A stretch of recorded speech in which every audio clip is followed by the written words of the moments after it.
Just today, ICE says it has made 1,179 arrests. How many of those people had been convicted of crimes in the U.S.?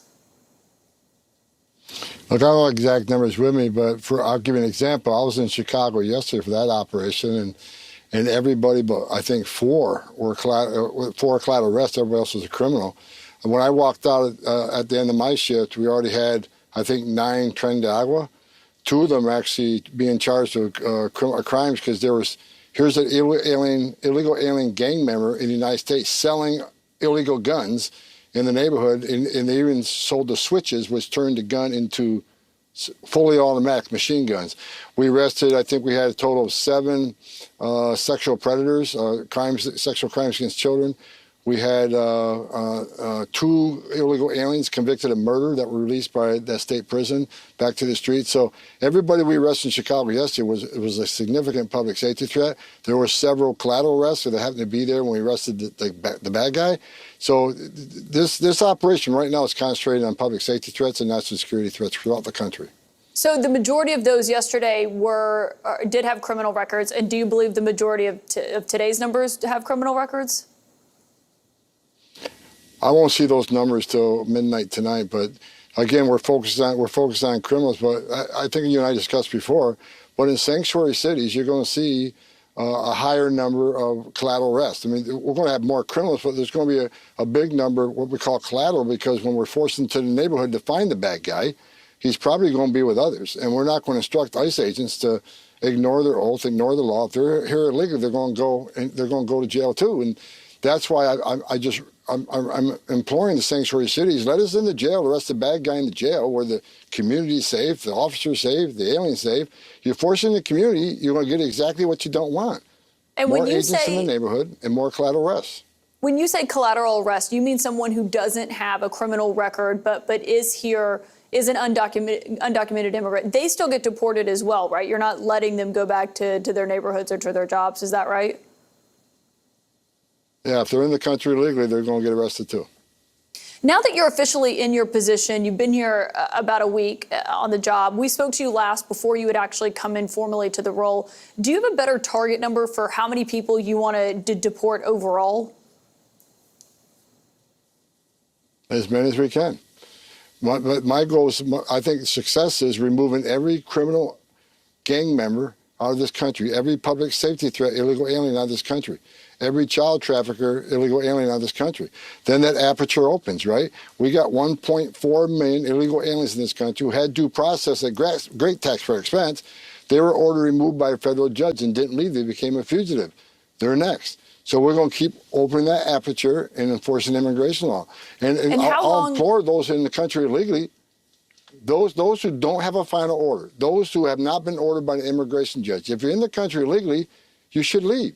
Because if we have to formally deport you, you can face anywhere from a 5 to 20-year bar from ever coming back, either as a student, a visitor visa, a tourist visa, or be petitioned by a U.S. citizen child.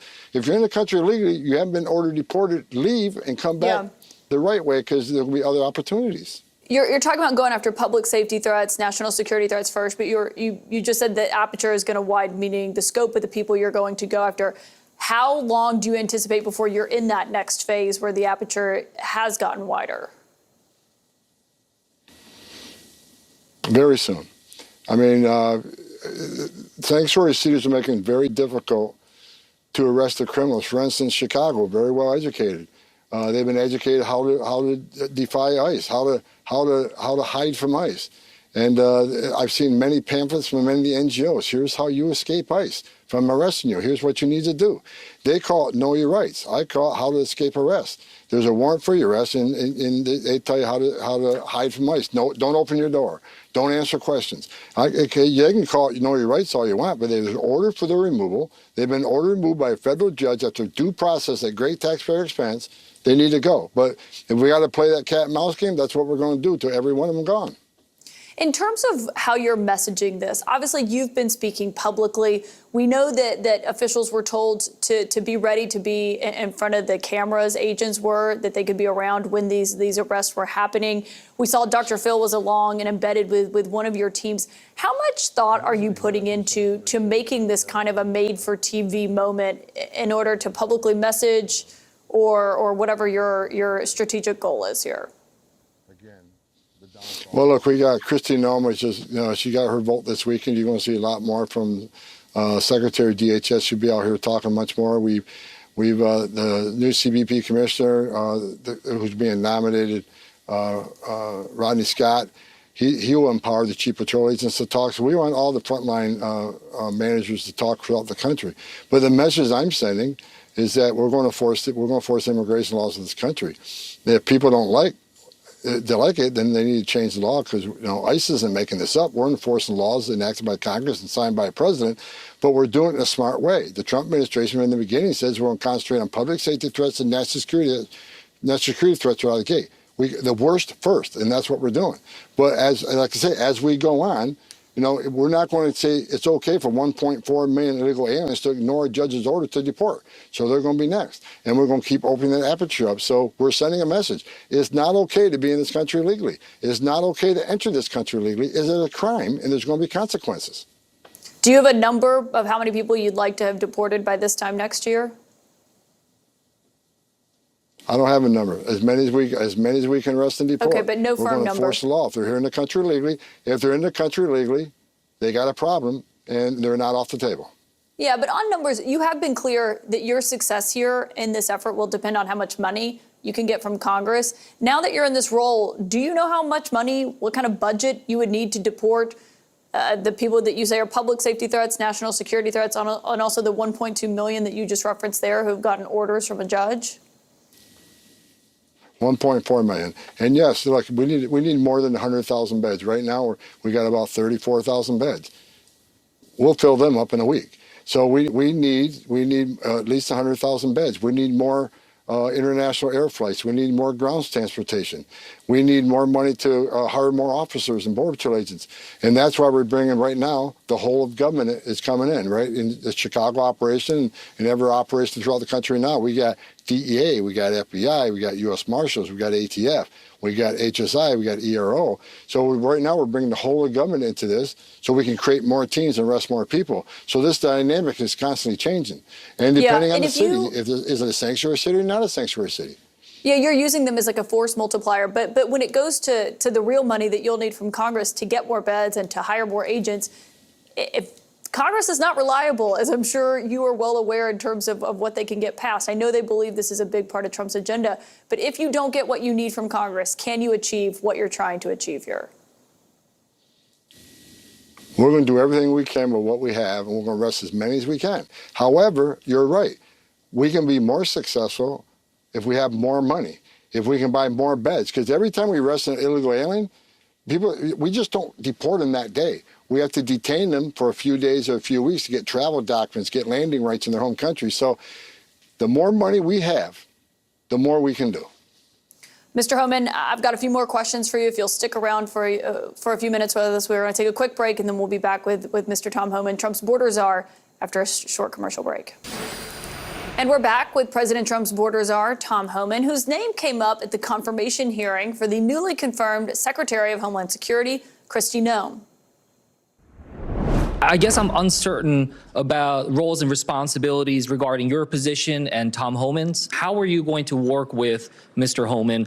What is the division there? I'm trying to get a better sense of who's in charge. Yeah, Tom Homan is an incredible human being who has over 30 years of experience. Incredible experience. Yeah, I get at that. The border. I'm just trying to think through the insight and wisdom. Decision-making process when it comes to your work. For instance, will he be giving orders directly to CBP, ICE, USCIS?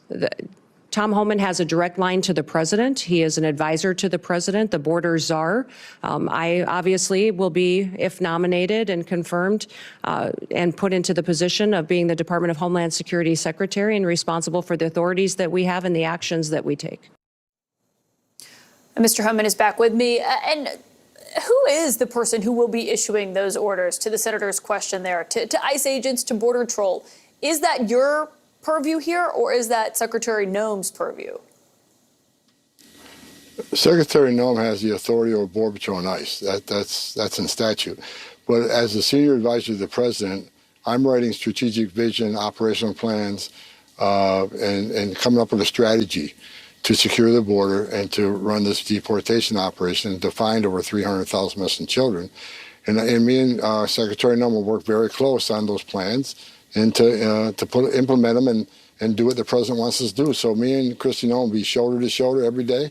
We talk every day, so we're working together to achieve the president's goals. How often are you talking to the president himself about this? Several times a week. And on one of the things that we've been seeing is you're publicly talking about this first week. You know, I saw the numbers that ICE put out tonight that we started asking you about. We also saw this video last week of something you told me was going to happen using military flights. This is a C-17. It's flying about 80 people back to Guatemala. The flight cost from El Paso for that is about 252,000 numbers based on an estimate we got from the government today. Do you think that's a better use of taxpayer money than a chartered flight, which would cost closer to, I believe, $9,000? Well, it's the force multiplier. We got a lot of planes flying every day across, mostly to Central America and South America. So they're adding a resource to us. So again, the cost of this operation is expensive. It's expensive to enforce the laws and protect our national security, but I don't put a price tag on securing that border. Once we secure the border, we show consequences. The number's already down. We had like 500 crossings in one day. Compare that to 10 to 12,000 a day under Biden. Right, but why is it better that's to one use of a the lowest I've seen in my military 34-year career. But why is it better to use a military plane that costs so much more than just a chartered plane, which is what was happening before? Charter planes are still running at full capacity. This is just an added thing, and they can put a lot more people on a plane rather than they can make a long distance, such as going to Colombia. We'll use them for European removal. So it makes sense to fill that plane up with a lot of people and get them moving. Again, it's an added asset because our air contracts now are full, 100% capacity. So as we add more flights, I'm sure we'll add more charter flights. But right now, DOD is working with us on the border, building infrastructure, impedance and denial. They're down there putting razor wire up, and they're flying planes. Okay. They're also going to probably do some ground transportation. We're going to use DOD. And I should note that we are told that the Department of Homeland Security will not be reimbursing the Pentagon for these flights. That sometimes is the case, but we were told today that that's not the case. On what you said earlier about your big priority right now is deporting public safety threats and national security threats. How does changing the ICE policy that allows agents to conduct arrest and enforcement at churches and schools help with that? There's no safe haven for public safety threats and national security threats. People say, well, were you really going to a high school? Well, people need to look at the MS-13 members and Tren de Agua members who entered this country, a majority between the ages of 15 and 17. Many are attending our schools, and they're selling drugs in the schools, and they're doing strong arm robberies of other students. So we not go into schools or hospitals as a matter of practice, but if it's a significant public safety threat or a significant homeland security threat, there's no safe haven. We'll go where we need to go to take them off the street. But you obviously are someone, you've been working on the border for years, sir. I mean, you got an award from President Obama for people who don't know watching. And you also, have worked through these administrations. This was the policy that's been in place, I believe, since 2011, and it wasn't changed before. I mean, do you have any reason to believe that elementary schools or churches are harboring, these violent immigrants who are here illegally? Like I said, when the circumstances arise, we got a national security threat, a significant public safety threat, we're going to go where we got to go, whether it's a school, a church, a hospital. The national security is important. And look, name another law enforcement agency. Does the FBI have those requirements? No. Does DA have those requirements? No. So I shouldn't have those requirements either. We have a national security responsibility. We're going to take these people off the street. If it's out of school, that's what we're going to do. Again, it takes a lot to get approval to go into school or church, but if there's a national security threat, we're going. what does it take? What is the standard, I guess, to go into an elementary school? Because what we had heard from immigration advocates is that this is going to provide a chilling effect to parents in the school drop-off line or something of that matter. It shouldn't be a chilling effect unless their child's a terrorist or a public safety threat. If they are a public safety threat, national security threat, they should be chilled. They should be afraid because we're looking for them. Well, if their parent is here and they're an undocumented immigrant, I think was more of the argument that they were making. They're not off the table either. I mean, they're in the country illegally, they got a problem. I mean, it's not okay. Look, it's not okay to enter this country illegally. It's a crime. And that's the way it's supposed to be. I wouldn't feel comfortable if I'm in Switzerland illegally. So we're going to enforce the laws of this country. So, you know, the schools and the churches in a central location was a policy only for ICE, only for immigration, right? But national security threats and public safety threats have no safe haven in this country, and we'll go where we got to go. Have you gone into any schools or churches yet that you know of personally? Not yet this operation. Mr. Tom Homan, thank you for coming and taking our questions tonight. We hope to have you back here on The Source soon, and we do appreciate your time.